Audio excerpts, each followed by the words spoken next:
எல்லாருக்கும் price lot. இன்றைய பரிசுத்த வேதாகமம், இன்றைக்கு நாம் படிக்கக்கூடிய வேத வசனங்கள் 1 யோவான் 4ஆம் அதிகாரம் முதல் 10 வசனங்களை நாம் வாசிக்கலாம்.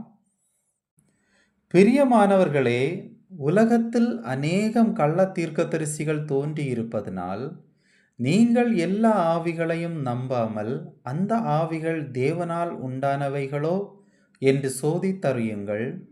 தேவ ஆவியை நீங்கள் எதனாலே அறியலாம் என்றால், மாம்சத்தில் வந்த இயேசு கிறிஸ்துவை அறிக்கை பண்ணுகிற எந்த ஆவியும் தேவனால் உண்டாயிருக்கிறது.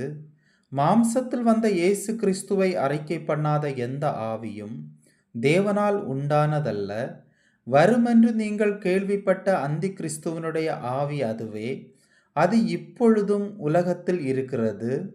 பிள்ளைகளே, நீங்கள் தேவனால் உண்டாயிருந்து அவர்களை ஜெயித்தீர்கள். ஏனெனில் உலகத்தில் இருக்கிறவனிலும் உங்களில் இருக்கிறவர் பெரியவர். அவர்கள் உலகத்துக்குரியவர்கள், ஆகையால் உலகத்துக்குரியவைகளை பேசுகிறார்கள். உலகமும் அவர்களுக்கு செவி கொடுக்கும். நாங்கள் தேவனால் உண்டானவர்கள், தேவனை அறிந்தவன் எங்களுக்கு செவி கொடுக்கிறான். தேவனால் உண்டாயிராதவன் எங்களுக்கு செவி கொடுக்கிறதில்லை.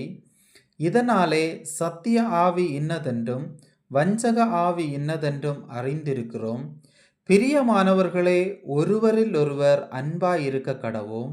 ஏனெனில் அன்பு தேவனால் உண்டாயிருக்கிறது. அன்புள்ள எவனும் தேவனால் பிறந்து அவரை அறிந்திருக்கிறான்.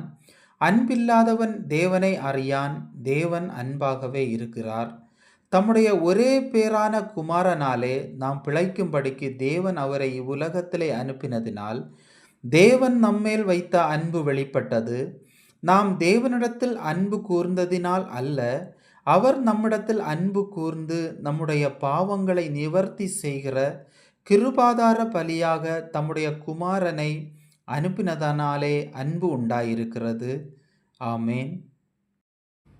நாம் ஜெபம் செய்யலாம்.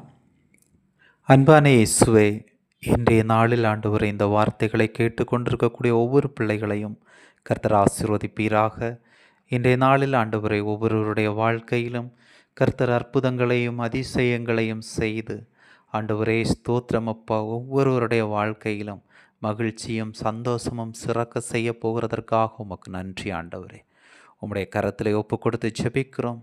கர்த்தர் தாமே எல்லாரையும் பாதுகாத்து வழி நடத்துவீராக. இயேசுவின் மூலம் ஜெபிக்கிறேன், ஜெபங்கேளும் நல்ல பிதாவே. ஆமேன், ஆமேன்.